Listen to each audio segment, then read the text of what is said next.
Tapi titik yang saya ingin sampaikan di sini adalah ada beberapa kejadian yang ini menantu dan juga anak Pak Jokowi ini melakukan kegiatan kerumunan, mengumpulkan banyak orang, yang mana ini juga adalah kegiatan yang menyalahi protokol kesehatan. Tetapi mengapa ketika yang melakukan itu adalah kegiatan pengajian, kegiatan syukuran, kegiatan keagamaan, 6 orang ini ditetapkan sebagai tersangka.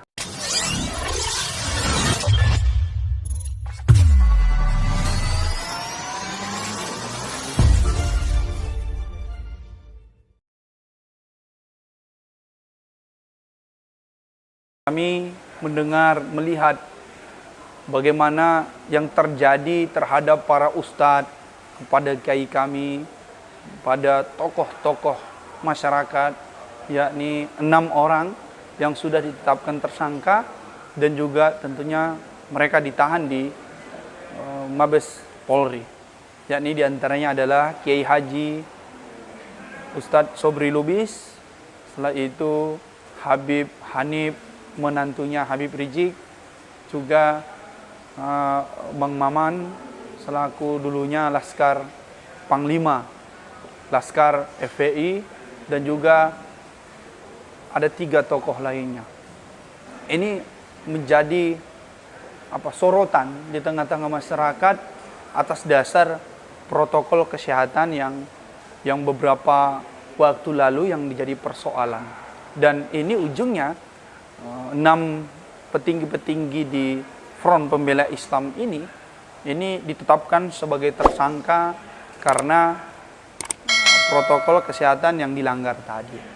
Tetapi yang menjadi sorotan selain dari itu adalah equality before the law ini tidak terlihat lagi seperti itu. Misalkan saya mau ambil contoh, di beberapa video yang lalu saya juga menyampaikan, tapi khusus momentum ini saya ingin sampaikan ulang. Yakni khusus misalkan kita masih ingat bagaimana kejadian pemilihan kepala daerah waktu di Medan. Siapa itu? Itu adalah Bobi. Beliau itu adalah menantunya Pak Joko Widodo sebagai Presiden Republik Indonesia. Belum lagi ada pilkada yang ada di Solo, yaitu anak beliau hadir, yang pada pokoknya sekarang mereka sudah menang dan terpilih menjadi kepala daerah baik di Medan maupun di Solo. Tapi titik yang saya ingin sampaikan di sini adalah ada beberapa kejadian yang ini menantu dan juga anak Pak Jokowi ini melakukan kegiatan kerumunan, mengumpulkan banyak orang, yang mana ini juga adalah kegiatan yang menyalahi protokol kesehatan. Tetapi mengapa ketika yang melakukan itu adalah kegiatan pengajian, kegiatan syukuran, kegiatan keagamaan, 6 orang ini ditetapkan sebagai tersangka dan ditahan. Tetapi kasus pilkada yang mana ini dilakukan oleh Bobi dan anaknya Pak Jokowi ini tidak sama diperlakukan dengan diperlakukannya para ulama ini. Ini kan tidak ada equal, tidak ada kesamaan di depan hukum. Atau jangan-jangan memang kalau pelakunya itu yang melakukan itu pokoknya dicari saja. Masalah pasal bisa dibuat, setelah itu ditahan saja. Atau jangan-jangan seperti itu, Pak. Tapi karena dekat, misalnya menantu penguasa, anaknya penguasa, itu tidak menjadi persoalan. Bahkan kasus kejadian yang dialami oleh Bobi, menantunya Pak Jokowi selaku Presiden Republik Indonesia ini KPU resmi dari Medan saja menyatakan dari sekian kerumunan atau kesalahan pelanggaran protokol kesehatan itu kebanyakan dilakukan oleh calon yang bernama Bobi. Kan mestinya diproses. Ini pernyataan resmi dari KPU Medan. Tapi faktanya ini tidak terjadi. Oleh karena itu ini tentu menjadi catatan sejarah yang dilakukan oleh penguasa rejim hari ini, yang mana banyak kalangan ulama, aktivis itu diperlakukan sedemikian atas dasar protokol kesehatan. Padahal mestinya kalau mau fair, mestinya pemerintah hari ini ya mesti jamin kehidupan masyarakat.